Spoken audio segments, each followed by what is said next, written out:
Oke teman-teman, kembali lagi bersama saya Johan. Kita akan membahas dunia seputar bola yang pastinya di dunia bola. Berikut berita yang pertama. Tapi jangan lupa klik tombol subscribe dan tombol loncengnya. Kembali lagi hari ini ada berita Barcelona bikin Real Madrid ketar-ketir. Rivaldo ikut buka suara terkait kebangkitan Barcelona di bawah bimbingan Xavi. Dia mengaku tidak menyangka melihat Barca bisa berkembang dalam waktu yang singkat. Barca memulai musim 2001-2022 dengan buruk. Ronald Koeman gagal total dan dipecat. Xavi ditunjuk sebagai penggantinya pada November 2021 lalu. Kini belum genap 5 bulan hasil kerja Xavi mulai terlihat. Barca kembali menemukan jati diri mereka. Hasil di lapangan juga jauh lebih baik. Barca menghajar Real Madrid 4-0 di Santiago Bernabeu kemarin. Kemenangan ini diyakini bakal mendorong kepercayaan diri para pemain Barcelona. Sebagai mantan pemain, Rivaldo tentu sangat puas melihat perkembangan Cepta Barca. Dia tahu Xavi berperan besar dalam kebangkitan ini. Keputusan Xavi tepat dan sesuai dengan identitas Barca. Kemenangan 4-0 atas Real Madrid dan melaju 12 pertandingan tidak terkalahkan berarti klub lama saya sudah berkembang sangat cepat di bawah Xavi, kata Rivaldo di Backfire. Xavi berhenti bermain belum lama lalu dan sepertinya itu membuat segalanya lebih mudah bagi dia, khususnya terkait hubungan dengan para pemain. Bahkan ada sebagian pemain yang pernah bermain bersama dia saat dia masih bermain. Menurut Rivaldo, Xavi bisa bekerja dengan cepat karena sangat memahami identitas Barca. Keputusan Xavi sesuai dengan nama besar Barca, jadi para pemain lebih mudah menerimanya. Dia berhasil memaksimalkan beberapa pemain yang sempat main kurang memuaskan di bawah pelatih sebelumnya. Tim tampak lebih menyatu di bawah naungan Xavi, sambung Rivaldo. Segalanya lebih mudah ketika pelatih berasal dari La Masia. Dia juga jadi idola untuk banyak pemain Barca sekarang. Tidak hanya itu, Rivaldo merasa bahwa Barca boleh bermimpi meraih gelar juara. Memang saat ini trofi masih tampak jauh, tapi perkembangan pesat Barca bisa jadi alasan untuk percaya diri. Jika tim terus berkembang seperti ini, mereka bahkan bisa meraih gelar musim ini, seperti gelar Liga Eropa, lanjut Rivaldo. Berikutnya, positif COVID-19. Bukayo Saka dipulangkan timnas Inggris. Nasib sial menimpa penyerang muda Arsenal, Bukayo Saka. Sang wonderkid gagal memperkuat timnas Inggris pada jeda pekan internasional kali ini karena positif COVID-19. Gareth Southgate memanggil 25 pemain untuk menjalani 2 laga uji coba. Selama pekan internasional bulan Maret ini, mereka akan berhadapan dengan Swiss pada hari Minggu 27 Maret dan Pantai Gading 3 hari setelahnya. Saka terpilih untuk ikut berpartisipasi dalam 2 laga uji coba tersebut. Berkat performa apik yang ditunjukkan bersama The Gunners musim ini, dan pada hari Selasa kemarin, ia sudah mengikuti sesi latihan timnas. Namun pada hari berikutnya, ia diketahui jatuh sakit dan langsung menjalani proses isolasi dari rekan setimnya. Mulanya Saka diyakini tidak mengalami COVID-19. Kepastiannya baru diketahui setelah hasil tesnya keluar baru-baru ini.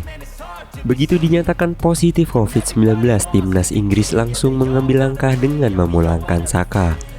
FA selaku Federasi Inggris telah mengonfirmasi kabar tersebut pada Kamis 24 Maret kemarin. Bukayo Saka telah meninggalkan kamp Inggris setelah hasil tesnya menunjukkan positif. Begitu bunyi pernyataan federasi seperti yang dikutip dari Metro.co. Pemain berusia 20 tahun itu sudah angkat bicara lewat media sosial soal apa yang dialaminya saat ini. Ia berkata akan menjalani isolasi mandiri dan memberikan dukungan kepada rekan-rekannya dari rumah. Saya sedih harus mundur dari kamp Inggris, tapi saya telah dites positif dan akan menjalani isolasi sampai hasil saya negatif, tulis Saka melalui media sosial. Timnas Inggris memutuskan untuk tidak mencari pengganti Saka. Mereka sudah kehilangan beberapa pemain karena cedera dan penyakit sejak pengumuman skuad pekan lalu dan dapat dipastikan akan bermain dalam kondisi pincang dalam laga Piala Dunia 2022. 5 pelajaran Portugal versus Turki. Portugal mendudukkan perlawanan Turki dalam duel playoff kualifikasi Piala Dunia 2022 zona Eropa. Jumat 25 Maret, skor 3-1 mengunci kemenangan Portugal. Bermain di Estadio do Dragão Porto, pasukan Fernando Santos dibuat kerepotan oleh perlawanan Turki. Permainan Cristiano Ronaldo dan kawan-kawan juga tidak sebaik biasanya. 3 gol Portugal kali ini datang dari aksi Otavio Monteiro di menit ke-15, Diego Jota di menit ke-42, dan Matheus Nunes di menit tambahan 90 babak kedua. Turki hanya bisa membalas 1 gol melalui Burak Yilmaz di babak kedua pada menit ke-65.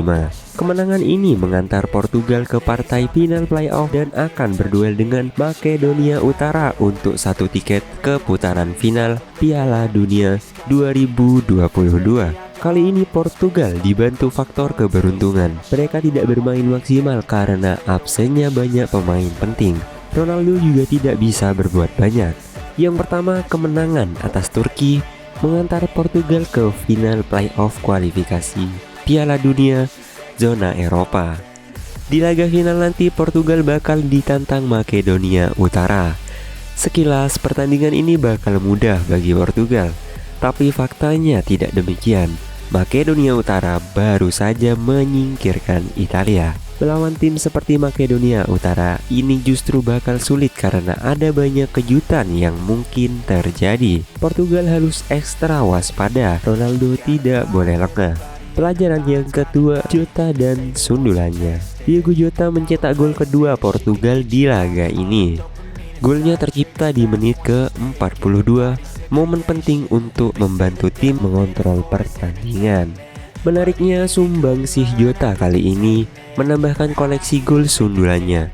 Dia mencetak 5 gol dalam kualifikasi Piala Dunia 2022.